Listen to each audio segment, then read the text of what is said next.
Good afternoon students. Last लेक्चरनी अंदर आपणे RNA विश्व आनुवंशिक द्रव्यना लक्षणों अने स्वयंजनन विशेनी बात करेली हती।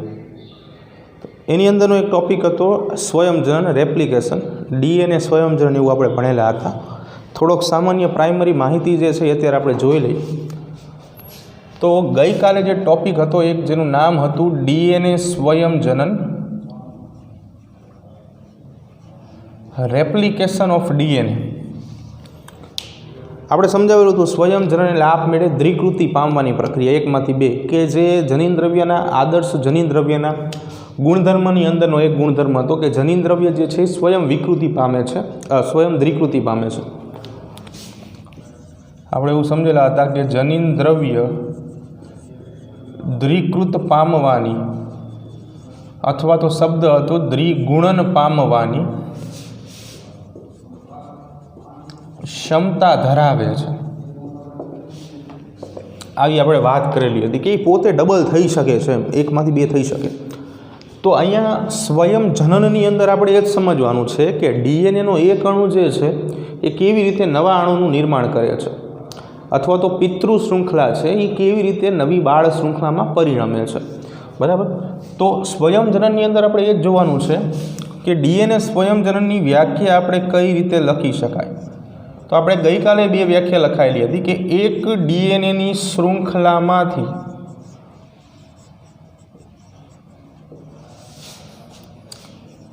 बीजी अथवा तो अन्य डीएनए श्रृंखला बनवानी प्रक्रिया ने डीएनए स्वयंजनन तरीके ओळखवामां आवे छे। स्वयंजनन तरीके ओळखवामां आवे छे એટલે કે એક ડીએનએની શ્રૃંખલા જે છે એમાંથી બીજી ડીએનએની શ્રૃંખલા બનવાની પ્રક્રિયા।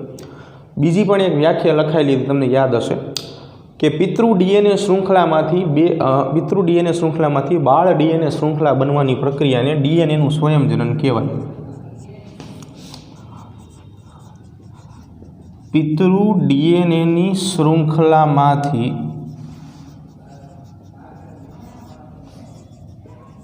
બાળ ડીએનએની શ્રૃંખલા બનવાની પ્રક્રિયાને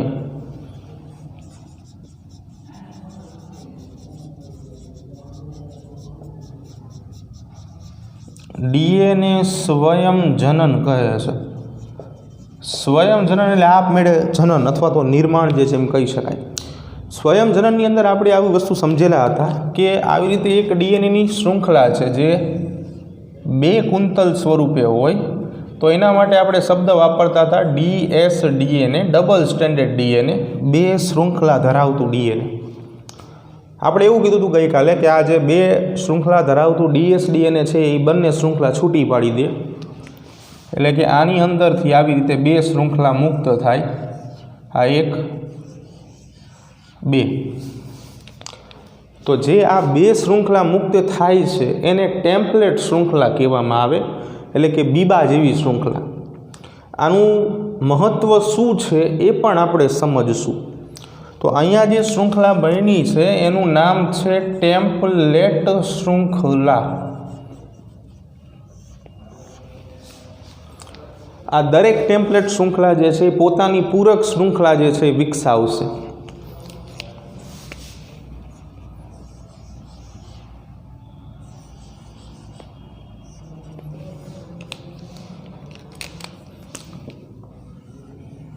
फॉर एक्जाम्पल कि आ पर्पल कलरनी श्रृंखला जे छे एनी पूरक श्रृंखला है।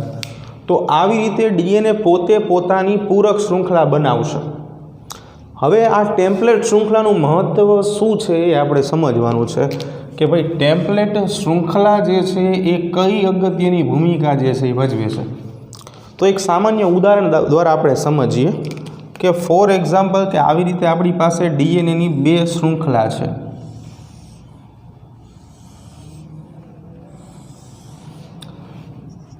5 ડેશ, અહીંયા 3 ડેશ, અહીંયા 3 ડેશ, અહીંયા 5 ડેશ, આવી બે શ્રૃંખલા છે। હવે આપણે જાણીએ છીએ કે બંને પાસે ડીએનએની અંદર નાઇટ્રોજન બેઝ જે છે એ હશે. એટલે ફોર એક્ઝામ્પલ કે અહીંયા એડેનિન નાઇટ્રોજન બેઝ છે તો એની સામે હંમેશા થાઇમિન હોય. આપણે વાત ડીએનએની કરી છે. ગ્વાનિન છે તો એની સામે સાઇટોસિન હશે. થાઇમિન છે તો એની સામે એડેનિન હશે અને ગ્વાનિન છે તો એની સામે સાઇટોસિન હશે. આવી રીતે. તો આ થઈ ગયા નાઇટ્રોજન બેઝ કે જે શૃંખલામાં આવેલા છે. દરેક બે નાઇટ્રોજન બેઝની વચ્ચે આપણે હાઇડ્રોજન બંધની હાજરી દેખાડી છે કે જેના કારણે બેઝ પેર બને છે. એટલે કે એ અને ટી વચ્ચે 2 બંધ, જી અને સી વચ્ચે 3 બંધ, ટી અને એ વચ્ચે દ્વિબંધ અને જી અને સી વચ્ચે દ્વિબંધ અને અહીંયા જી અને સી વચ્ચે ત્રિબંધ. તો આ થઈ ગયા બેઝ પેર. એટલે કે એ ટી એ એક પ્રકારનો બેઝ પેર છે, બેઝ યુગ્મ છે, જે આપણે પહેલેથી જાણીએ છીએ, જે ટોપિકમાં સમજેલા હતા. હવે શું થાય છે કે કદાચ એવું વિચારો કે આ બે શૃંખલા જે છે આ ડીએસડીએનએ દર્શાવે છે. આ જે છે એ ડીએસડીએનએ છે. This is dsDNA. હવે જો આ ડીએસડીએનએને છૂટી પાડી દઈએ તો બંને શૃંખલા છૂટી પડશે, જે ક્રમિક રીતે ટેમ્પલેટ શૃંખલા તરીકે ઓળખાશે.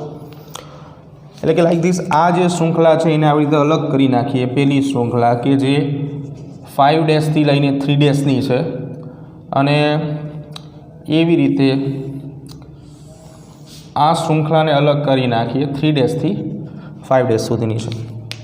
નાઇટ્રોજન બેઝ જે છે એ શૃંખલામાં અલગ થઈ જશે. તો જે 5' થી 3' વાળી શૃંખલા છે એમાં આ પ્રકારના નાઇટ્રોજન બેઝ છે. એટલે કે એ, જી, ટી, જી. 3' થી 5' વાળી શૃંખલામાં આ પ્રકારના નાઇટ્રોજન બેઝ છે. એટલે કે ટી, સી, એ, સી. હવે શું થાય કે આ બની ગઈ ટેમ્પલેટ શૃંખલા, બે અલગ છે. હવે આ ટેમ્પલેટ શૃંખલા નવી એક શૃંખલા વિકસાવશે. એટલે કે એ સામે જોડાશે ટી, થોડાક અલગ રંગથી બતાવીએ.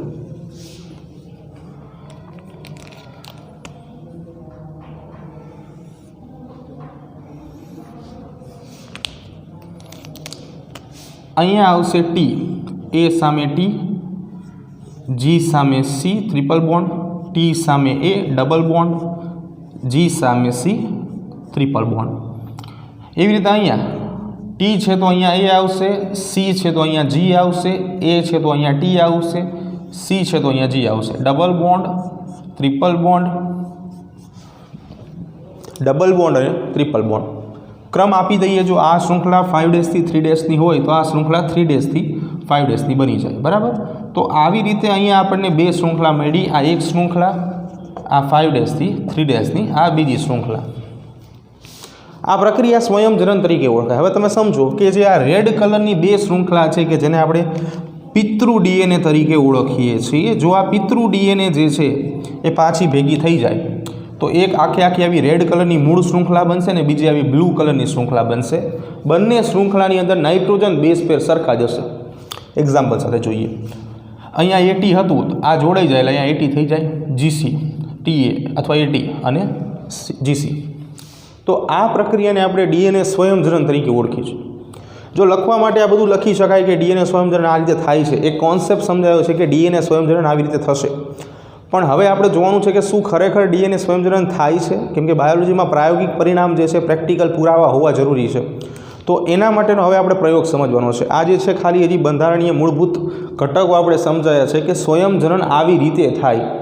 હવે સ્વયંજનન જે છે એ થાય છે એના પ્રાયોગિક પુરાવા દર્શાવતો એક પ્રયોગ મેથેલ્સન અને સ્ટાલેનો પ્રયોગ જે છે એ જોવાનો છે આપણે.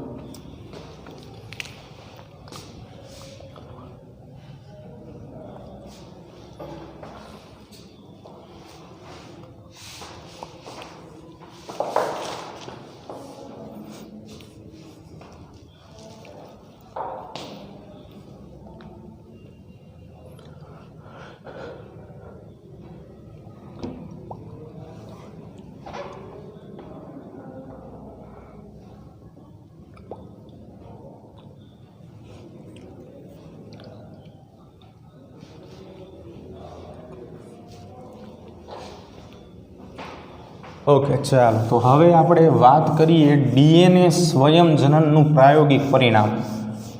વોટસન અને ક્રિકે જ્યારે દ્વિકુંતલીય મોડલ આપેલું હતું એની સાથોસાથ બંનેએ ડીએનએ સ્વયંજનન વિશેની માહિતી પણ થોડી ઘણી આપેલી હતી, બરાબર. પણ એ ખાલી માહિતી છે, પણ એનું પ્રાયોગિક પુરાવો જે છે એ અતિશય જરૂરી છે. પ્રાયોગિક પુરાવાના કારણે જ આપણે જાણી શકાય કે ખરેખર આ પ્રક્રિયા થાય છે કે નથી થતી. તો એ પ્રાયોગિક પુરાવા જે છે હવે આજે આપણે જોવાના છે કે ડીએનએ સ્વયંજનનના મુખ્ય પ્રાયોગિક પુરાવા તરીકે શું આપણે કહી શકાય. તો થોડોક એવો લોજિકલ પ્રશ્ન છે,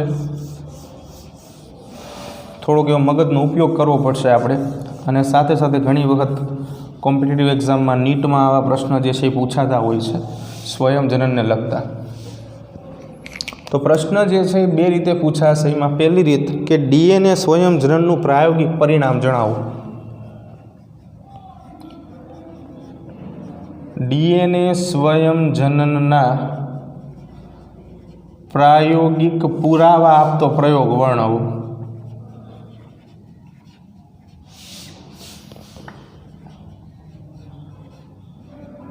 આ પહેલી રીતે પૂછાતો પ્રશ્ન છે કે ડીએનએ સ્વયંજનનના પ્રાયોગિક પુરાવા આપતો પ્રયોગ જે છે એ વર્ણવો, બરાબર. બીજો છે મેસેલ્સન અને સ્ટાલેનો પ્રયોગ વર્ણવો.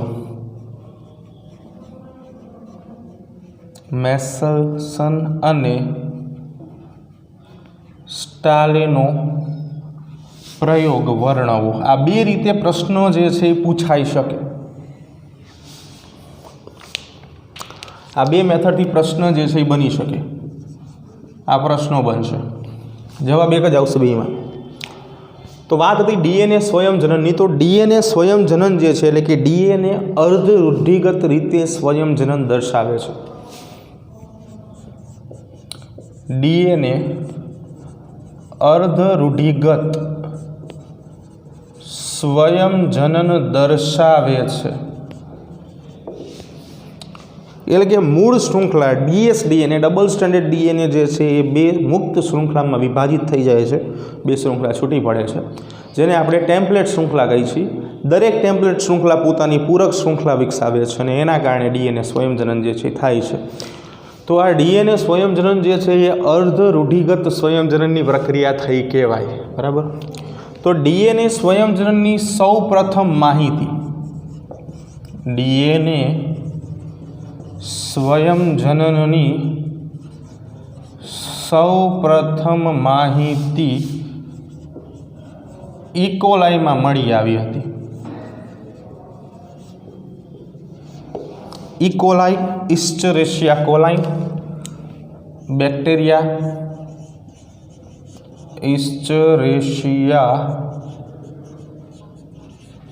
કોલાઇન. આ બેક્ટેરિયાની અંદર સૌ પ્રથમ ડીએનએ સ્વયંજનનની માહિતી જે છે એ પ્રાપ્ત થઈ હતી. બેક્ટેરિયામાં પ્રાપ્ત થઈ ત્યારબાદ ઇકોલાઈ બેક્ટેરિયાની અંદર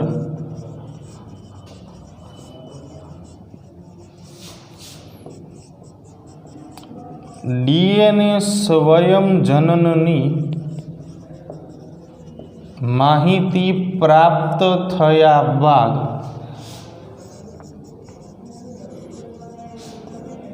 અન્ય સજીવોમાં વનસ્પતિઓ અને મનુષ્યોમાં ડીએનએ સ્વયંજનનની માહિતી પ્રાપ્ત થઈ. ડીએનએ સ્વયંજનનની માહિતીઓ પ્રાપ્ત થઈ. તો સૌથી પહેલો પ્રશ્ન કદાચ આવો બની શકે કે સૌ પ્રથમ સ્વયંજનનની માહિતી જે છે એ કયા સજીવમાં જોવા મળી? ઇકોલાઈ, બેક્ટેરિયા, ઇસ્ચરેશિયા કોલાઈનની અંદર. આવા વિકલ્પો જે છે ઘણી વખત પૂછાતા હોય છે. તો માહિતી કોણે આપી? તો મેથ્યુ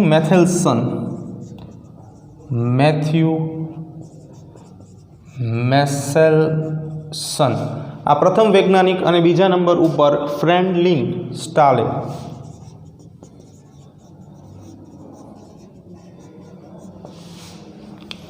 આ બંને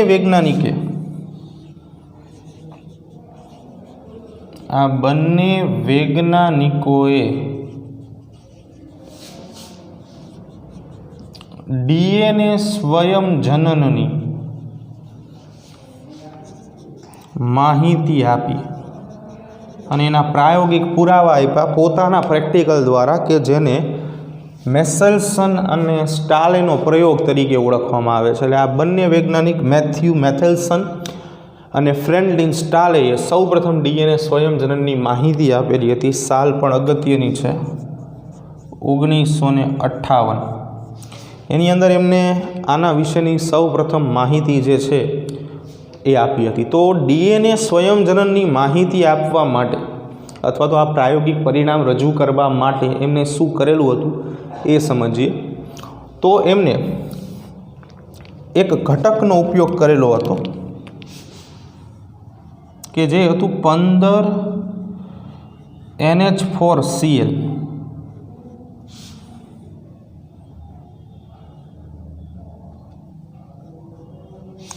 15NH4Cl. હવે જનરલી આપણે આના પહેલાં જો તમને યાદ હોય તો હર્સી અને ચેઝના પ્રયોગમાં જોયું હતું 32P 35S. 32P અને 35S કે જે આપણે હર્સીના અને ચેઝના પ્રયોગમાં યુઝ કરેલું હતું એ બંને ફોસ્ફરસ અને સલ્ફરના રેડિયો એક્ટિવ સમસ્થાનિક હતા. હવે જનરલી અહીંયા 15N એવું દેખાડે છે, ઘણા સાહિત્યમાં તમે જોશો તો આની જગ્યાએ ખાલી આમ 15N લખેલું છે. બેય સાચું છે, કોઈ ખોટું નથી. NH4Cl અથવા તો ખાલી 15N. નાઇટ્રોજન જે છે 14 આણ્વીય દળ ધરાવે, કેમિસ્ટ્રીની અંદર તમે ભણો છો, અહીંયા 15 આપેલો છે. તો આ જે ઘટક છે એ નાઇટ્રોજનનો રેડિયો એક્ટિવ ઘટક નથી. આ ખાસ એક વસ્તુ યાદ રાખજો, બુકની અંદર પણ લાઈન આપેલી છે કે જે આ 15N ઘટક છે એ રેડિયો એક્ટિવ ઘટક નથી. 15N ઘટક જે છે એ ખાસ કરીને ઘનત્વથી અલગ કરી શકાય એવો ઘટક છે. આ રેડિયો એક્ટિવ ઘટક નથી, પરંતુ આ ઘટક ઘનત્વથી અલગ કરી શકાય તેવો ઘટક છે. બરાબર. તો આનું કામ જે છે ને આ એક લાઈન દેખાડી દે છે, ઘનત્વથી અલગ કરી શકાય તેવો ઘટક છે. આપણે ફાઇનલ જ્યારે પ્રેક્ટિકલ પૂરો કરશું ત્યારે સમજશું કે આ 15N જે છે એ શા માટે આપણે લીધો છે. હવે પ્રશ્ન થાય કે 15N કેમ લીધો? સિમ્પલ વસ્તુ છે. તો જો ધ્યાન આપો, 15N લેવાનું કારણ છે 15N શા માટે?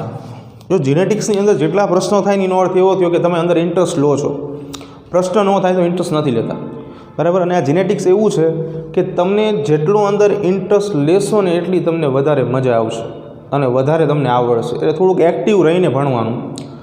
જો તમને યાદ હોય તો હર્સી ચેઝમાં 32P અને 35S લીધા હતા. એના કંઈક ચોક્કસ કારણ હતા કે ભાઈ સલ્ફરથી આપણે પ્રોટીનમય આવરણને લેબલિંગ કરતા હતા અને ફોસ્ફરસની મદદથી જનીન દ્રવ્યને લેબલિંગ કરતા હતા.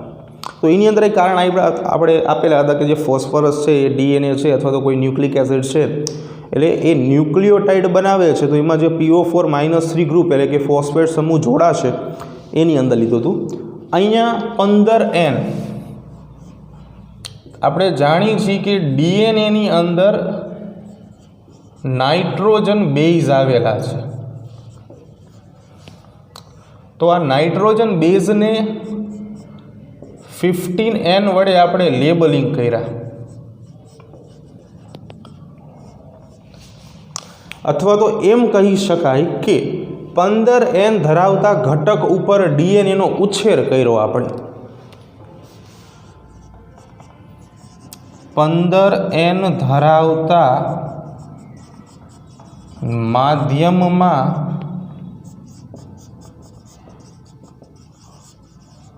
ડીએનએનો ઉછેર કર્યો. 15N ધરાવતા માધ્યમમાં ડીએનએ જે છે એનો ઉછેર કર્યો છે. બરાબર. એટલે કહેવાનો અર્થ એવો થાય કે આ 15N ધરાવતું માધ્યમ જે છે એ શું છે? ફોર એક્ઝામ્પલ કે આપણી પાસે અહીંયા 15N ધરાવતું માધ્યમ છે. આ માધ્યમને નામ આપી 15N ધરાવતું માધ્યમ, તો આ માધ્યમની અંદર જોવા મળતી ડીએનએની કુંતલ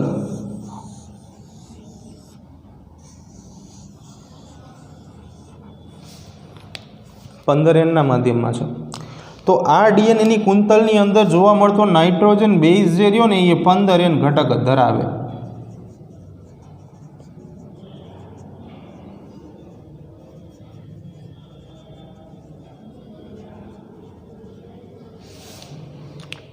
હવે તમને પ્રશ્ન થવો જોઈએ કે કદાચ 15N ધરાવતું માધ્યમ આવું વિશિષ્ટ માધ્યમ નથી, ખાલી એક સામાન્ય માધ્યમ છે, તો યાદ રાખવાનું કે 15N ધરાવતા માધ્યમમાં જો 15N ઘટક હાજર હોય, નાઇટ્રોજન બેઝ 15N ધરાવતો હોય, તો સામાન્ય ઘટકની અંદર રહેલી જે ડીએનએની શૃંખલા છે ને એની અંદર 14N ઘટક જ હશે. બરાબર. તો સૌથી પહેલો ઉપયોગ 15Nનો કર્યો છે. ડીએનએની અંદર જે નાઇટ્રોજન બેઝ હોય એને લેબલિંગ કર્યું છે, અને અથવા તો આપણે એમ કહી શકાય કે 15N ધરાવતા માધ્યમમાં જે છે આનો ઉછેર કર્યો છે.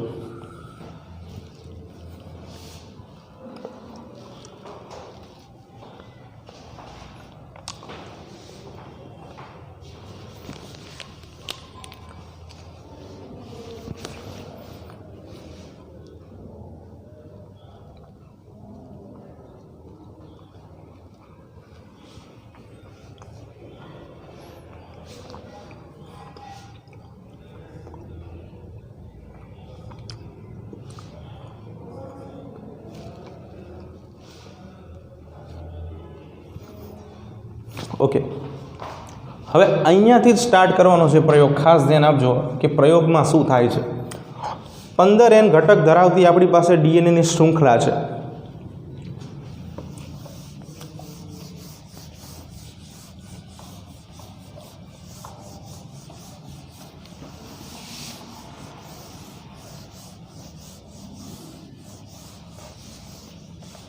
જો આમાં ગોખવાનું નથી, થોડુંક સમજવાનું છે આપણે. એક વખત સમજી જશો તો બધું આવડશે. તો ફોર એક્ઝામ્પલ કે અત્યારે પહેલાં આપણે શૃંખલા પકડી, ચલો 15N ધરાવતી શૃંખલા છે. હું એને થોડા અલગ કલરથી બતાવું છું, અથવા તો આ જ કલરથી બતાવીએ. ચાલો, કે આવી રીતે આપણી પાસે એક શૃંખલા છે. આ શૃંખલા જે છે એ 15N ધરાવે છે. તમે એમ કહી શકો છો કે આ શૃંખલાને આપણે 15Nના માધ્યમમાં જે છે એ મૂકી છે આ શૃંખલા. બરાબર. હવે તમે દરેક આકૃતિની અંદર જે શૃંખલા આપી છે એની એક્ઝેક્ટ બાજુમાં જોશો તો તમને એક ટેસ્ટ ટ્યુબ દેખાડેલી છે. એ ટેસ્ટ ટ્યુબની અંદર એક પટ્ટો હશે, અલગ અલગ કલરનો પટ્ટો છે. તો અહીંયા જે આપણી પાસે જે શૃંખલા છે 15N, એની એક્ઝેક્ટ બાજુમાં ટેસ્ટ ટ્યુબ આપી છે. આ શૃંખલાની બાજુની અંદર ટેસ્ટ ટ્યુબ આપી છે, અને અહીંયા લખેલું છે 15N ડીએનએ, એટલે કે આ એવું ડીએનએ છે કે જે 15N ધરાવે છે. ટેસ્ટ ટ્યુબ જોઈએ આપણે કે ફોર એક્ઝામ્પલ કે આવી રીતે ટેસ્ટ ટ્યુબ જે છે આપી છે કદાચ,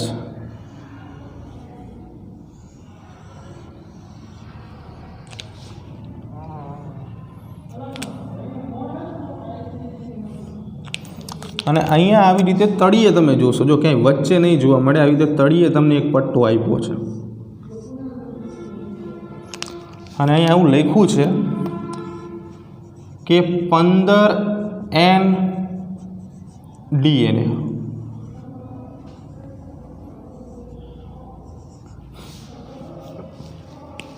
બરાબર. તો 15N ડીએનએની અંદર રહેલું મેઇન કન્ટેન્ટ શું છે તો કે 15N, અને તમને નીચે અહીંયા લખેલું છે ભારે. આ ભારે શું દેખાડે છે? નોર્મલી રીતે વિચારો 14N, અને બીજા નંબર ઉપર અત્યારે આપણે વાત કરી છીએ 15N. 14N નોર્મલ કન્ડિશનમાં છે, આ સામાન્ય છે, તો આ જે છે એની કરતાં ભારે થઈ ગયો કહેવાય. એકનો ફેર પડે ને, પણ એકનો ફેર એ ઘણો બધો પડે. બરાબર. તો આ ભારે છે. હવે આપણે એને લઈ ગયા હતા સૌથી પહેલાં 15N ધરાવતા માધ્યમમાં. હવે એને બહાર કાઢી છે આપણે નોર્મલ કન્ડિશનમાં. તો નોર્મલ કન્ડિશનમાં કાઢી છે, અને 20 મિનિટનો ટાઈમ પીરિયડ જે છે અહીંયા આપણે આપી છે.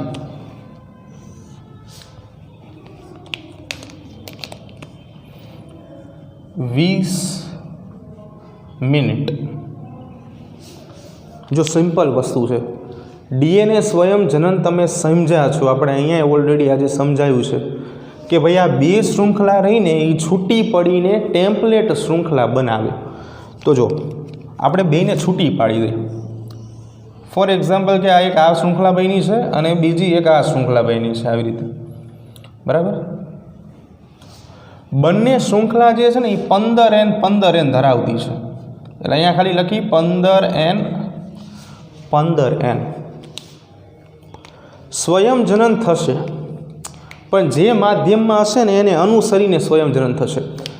આ જે છે એ 15N ધરાવતા માધ્યમમાં હતું, તો સ્વયં જનન જે છે 15N વાળા માધ્યમમાં હોત ને તો બે શૃંખલા 15N વાળી મળે, પણ આ સામાન્ય માધ્યમમાં આવી ગઈ છે.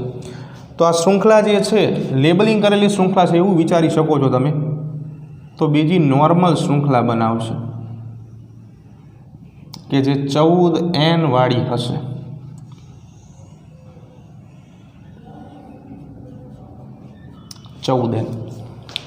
ફરીવાર લેબલિંગ કરેલી શૃંખલા અથવા તો માધ્યમમાં ઉછરેલી શૃંખલા, જે કાંઈ શબ્દ તમે વાપરો હોય, બરાબર, એ શૃંખલા જ્યારે સામાન્ય કન્ડિશનમાં આવે છે, સામાન્ય માધ્યમમાં જ્યારે આપણે લઈ જઈએ છીએ, બરાબર, તો આવી રીતે 15N વાળી શૃંખલા જે છે એ બે છૂટી થઈ જાય છે અને સામાન્ય શૃંખલાઓ જે છે એ વિકસાવે છે.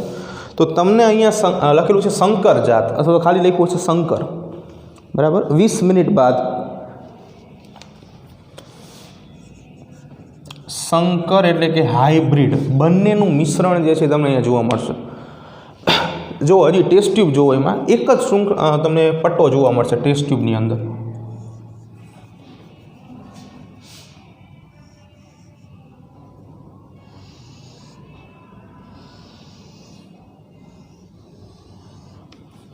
પહેલી ટેસ્ટ ટ્યુબ ઉપર નજર કરશો તો ઓનલી રેડ કલરનો પટ્ટો તમને જોવા મળ્યો, કેમ કે અહીંયા માત્ર 15N ધરાવતા ઘટકો હતા. અહીંયા તમને મિશ્ર પટ્ટો જોવા મળશે.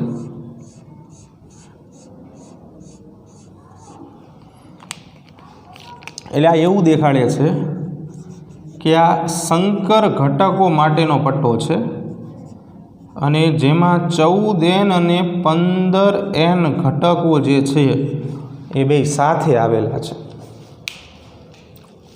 હજી એક બીજી વસ્તુ જે છે આપણે નજર કરવાની છે, લાસ્ટમાં જોવાનું છે એ શું છે. રેડ કલરનો 15N DNA ધરાવતો પટ્ટો જે છે એ તળિયે જોવા મળશે, આ સેજ ઉપર જોવા મળ્યો.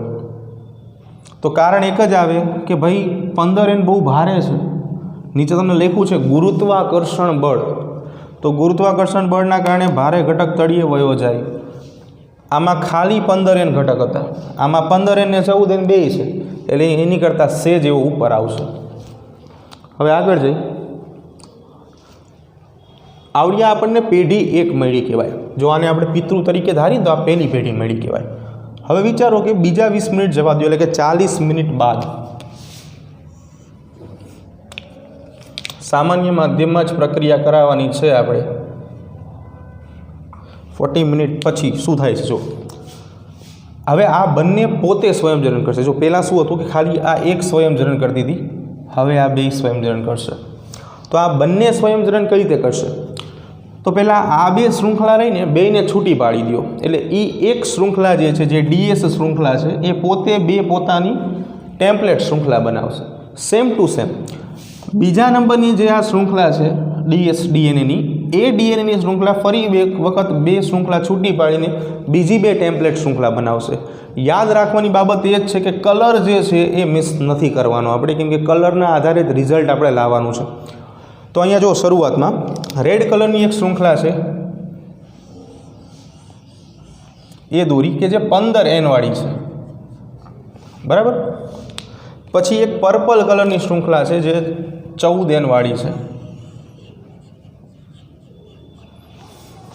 પછી પાછી એક રેડ કલરની શૃંખલા છે કે જે 15N વાળી છે. પહેલાંની આ બંને શૃંખલા થઈ ગઈ, હવે વાત બીજાની કરી છે, બીજી બે શૃંખલા 14N વાળી પર્પલ કલરની શૃંખલા છે.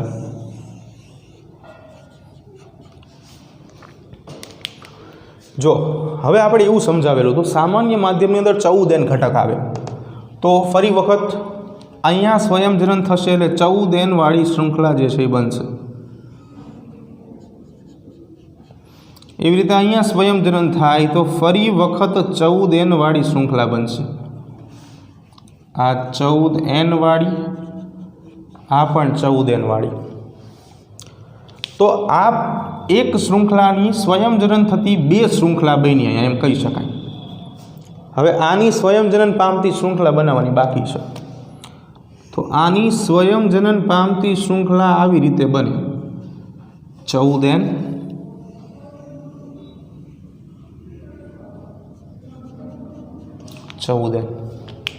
शू रिजल्ट मळ्युं जो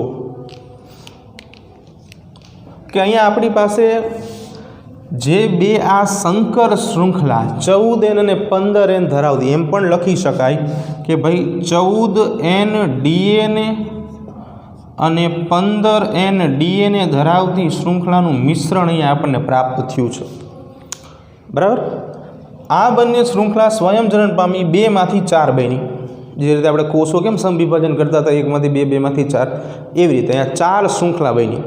4 श्रृंखलानी अंदर तमे जोई शको छो कि तमने आ श्रृंखला जे छे ए संकर मळी एटले हाइब्रिड कहेवाय। एटले हूँ खाली एच लखुं छुं। आ श्रृंखला जे छे ए सामान्य मळी एटले हूँ नॉर्मल एन लखुं छुं। आ श्रृंखला फरी वखत हाइब्रिड मळी एटले एच लखुं छुं अने आ श्रृंखला सामान्य मळी एटले हूँ एन नॉर्मल लखुं छुं। 4 श्रृंखला प्राप्त थई अहीं आपणने, जेनी अंदर 2 नॉर्मल अने 2 हाइब्रिड श्रृंखला जे छे तमने त्यां जोवा मळे छे। जोई शको छो तमे 2 नॉर्मल अने 2 हाइब्रिड श्रृंखला जे छे ए तमने देखाड़े छे। टेस्ट ट्यूबनी अंदर बात करिए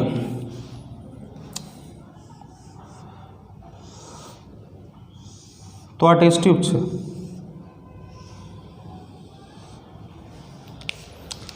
एनी अंदर नीचेनी बाजुए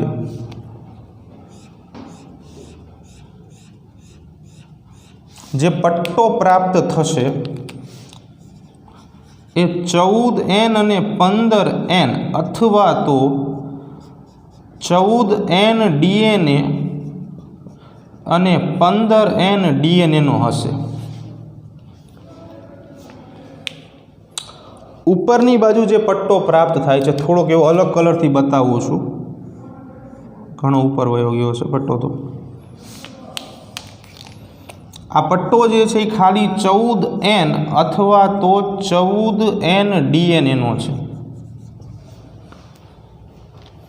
विचारो पट्टा केम आटला बधा आघा मळे छे, दूर दूर छे। जो अहींया तो जनरली शुं आपणे एक एक पट्टा हता, अहींया छेल्ले लख्युं छे। जो अहींया पहेला लख्युं हतुं भारे संकरण संकर अने अहींया हळवुं संकरण, हळवुं संकरण अथवा तो हळवुं संकर प्रकारनी प्रक्रिया थशे अहींया। तो एनुं कारण एवुं छे, मैं तमने समजावेलुं हतुं 14n सामान्य छे, 15n भारे छे। तो आनी अंदर 14n અને 15n बेय छे, એટલે કે आ जे पट्टो मळे छे ए संकर घटकनो मळे छे અને आ 14n जे मळे छे पट्टो ए सामान्य घटकनो मळे छे। आना आधारे एक वस्तु तो क्लियर थई गई कि जे आपणे डीएनए अहींया मूकेलुं हतुं ए डीएनए स्वयं जनन तो पामे ज छे।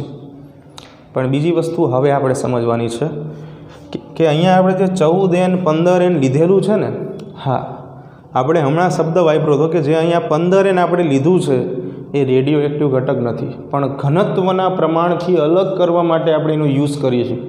तो ए शुं छे ए समजवानुं छे। तो आना आधारे आ 3 पॉइंटना आधारे तमने एम कीधुं छे कि भाई 80 मिनिट पछी विचारो शुं थाय छे। विचारवानुं, हजी श्रृंखला बनावी शको छो। बराबर छे। आ केटली बनी छे? 4 बनी छे। तो 4 मांथी आमांथी 2 टेम्पलेट श्रृंखला, आमांथी 2 टेम्पलेट श्रृंखला, आमांथी बीजी 2 टेम्पलेट श्रृंखला ने आमांथी हजी 2 टेम्पलेट श्रृंखला बनशे।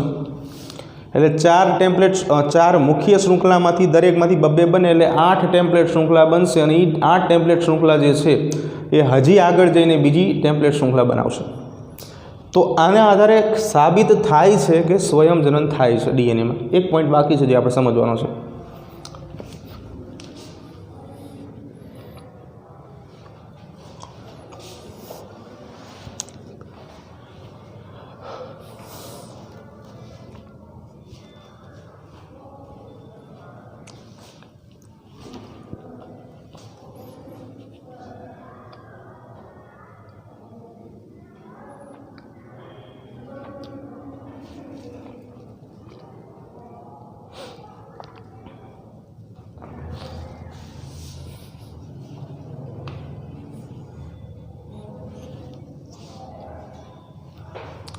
જો હવે અહીંયા આપણે એ તો સાબિત કરીને આવ્યું કે સ્વયંજનન થાય છે. હવે પ્રશ્ન એવો આવે કે ભાઈ આ 14n 15n આપણે જે કીધું છે એને અલગ કેવી રીતે કરવા? બેને અલગ તો કરવા પડશે ને, 14n અને 15n. તો એના માટે આપણે એક ઘટકનો યુઝ કરીએ છીએ,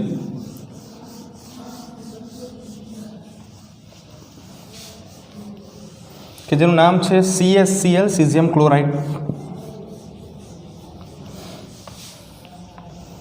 કે જેના કારણે આવી રીતે બે પટ્ટા આપણને સ્વતંત્ર અલગ મળે છે.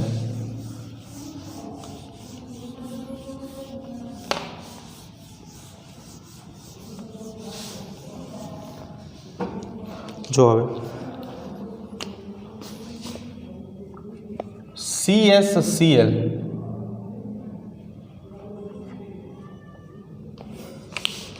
સીઝિયમ ક્લોરાઇડની વાત કરી, સીઝિયમ ક્લોરાઇડ આ શેના માટે વપરાય છે? તો ઘટકોને ઘનત્વથી અલગ કરવા માટે.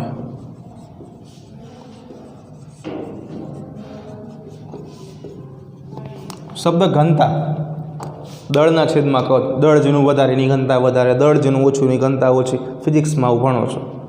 તો ઘનત્વથી અલગ કરવા માટે, ઘનત્વ માટે અહીંયા આપણે શું વિચારીએ છીએ? તો આપણી પાસે બે ઘટકો હતા, યાદ કરો છોકરાઓ, 14n અને 15n. એમાં આપણે એવી વાત કરેલી હતી કે 15n જે છે ને, 15n ઘટક એ ભારે છે, 14n નોર્મલ સામાન્ય છે. મેં તમને એવું કીધેલું હતું કે જેની અંદર 15n હશે, પહેલી ટેસ્ટ ટ્યુબની અંદર આપણે જોયું તળી હતા બે 15n. બીજી ટેસ્ટ ટ્યુબની અંદર 14n અને 15n ભેગા હતા, સંકર હતા, સેજ એવા ઉપર હતા. છેલ્લી ટેસ્ટ ટ્યુબમાં 14n વાળી સ્વતંત્ર જાત મળતી હતી, સૌથી ઉપર હતી. તો આ ઘનત્વથી ઘટકોને જુદા પાડે છે. સીઝિયમ ક્લોરાઇડ CaCl2 તમને એક શબ્દ વાપરે છે કે તમે કેન્દ્ર ત્યાગી બળ વિશે સાંભળ્યું હશે. ફિઝિક્સનો પ્રશ્ન છે, પણ જો આ બળ વિશે ન સાંભળ્યું હોય તો એમાં બળનો આપણે ક્યાંય ઉલ્લેખ નથી કરવાનો, સીધો એક મુખ્ય મુદ્દો સમજવાનો છે કે વધુ દ્રવ્યમાન અથવા તો વધુ ઘનતા ધરાવતા ઘટકો, વધુ દ્રવ્યમાન અથવા વધુ ઘનતા ધરાવતા ઘટકો, કે જે ઘટકોનું દ્રવ્યમાન વધારે છે અથવા તો જેની ઘનતા વધારે છે. દ્રવ્યમાન વધારે હોય અથવા તો જેની ઘનતા વધારે હોય એ ઘટક ઝડપથી અવસાદન કરી જાય છે. તે ઘટક ઝડપથી અવસાદન કરી જાય છે. સમજો, આપણે 3 ટેસ્ટ ટ્યુબ હું તમને સરખામણી સાથે સમજાવું કે 1, 2 અને 3 ટેસ્ટ ટ્યુબ આપણે જોઈ હતી.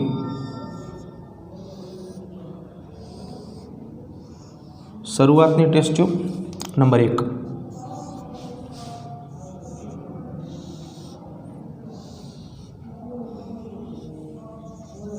ત્યારબાદની ટેસ્ટ ટ્યુબ કસનળી ટેસ્ટ ટ્યુબ એટલે,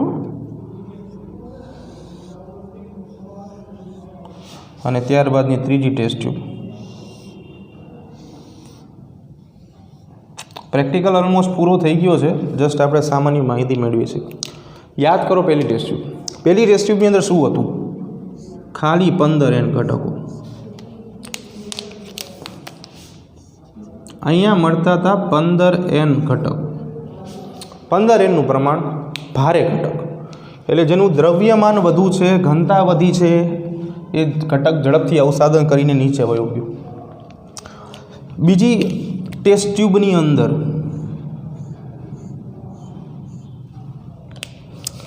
સંકર ઘટકો હતા, એટલે કે 14n અને 15n. તો એની ઘનતા જે છે, જો આ શું લેવા, આ સેજ ઉપર છે, તમે જોઈ શકો છો, આ નીચે છે, આ ઉપર છે. કેમ? કારણ કે આની અંદર એકલા 15n છે, આમાં 14n ને 15n બે છે. લાસ્ટ પોઈન્ટ થોડુંક અલગ બતાવીએ આપણે, એટલે શું તમને ખબર પડે સમજતા.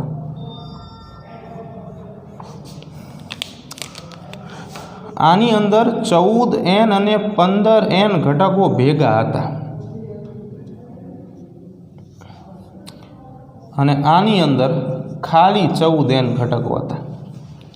તો તમે જાણી શકો છો 14n અને 15n માં બે મિશ્ર ઘટક છે એટલે એનું દ્રવ્યમાન ખાલી 14n કરતાં વધારે થાય, બરાબર. એટલે એ નીચે અવસાદન પામશે. અવસાદન એટલે તળિયે જમા થવું, બરાબર.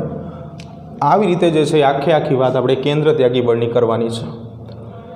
બીજું કે વિસિયા ફાબા પર 1958માં ટેલર અને એના સાથીદારોએ વિસિયા ફાબા અથવા તો ફાબા બીન્સ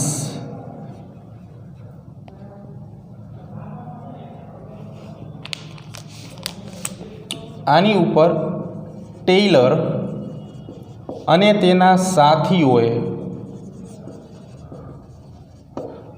1958માં પ્રયોગ કર્યો હતો આ જ પ્રોસેસનો, ડીએનએ સ્વયં જનનનો, બરાબર.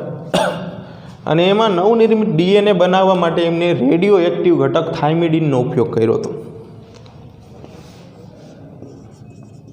નવનિર્મિત ડીએનએ બનાવવા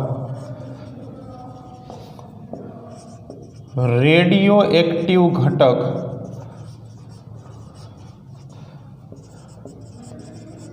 થાઇમિડિનનો ઉપયોગ કર્યો હતો અને એના આધારે સાબિતી આપી હતી કે ડીએનએ સ્વયંજનન જે છે એ થઈ શકે છે, બરાબર. તો લાસ્ટ પોઈન્ટ કે આ રીતે ડીએનએ અર્ધરૂઢિગત સ્વયંજનન જે છે દર્શાવે છે. આમ ડીએનએ અર્ધરૂઢિગત સ્વયંજનન દર્શાવે છે. એની સાબિતી જે છે અહીં આપણે પૂરી કરીશું, બરાબર. તો બહુ જ અગત્યનો પોઈન્ટ ખાસ સમજી લેજો. તો આની સાથે આપણે આજનો લેક્ચર અને આ ટૉપિક બે પૂરો કરીએ છીએ. બાકીનો આવતીકાલે નેક્સ્ટ લેક્ચરમાં જોશું.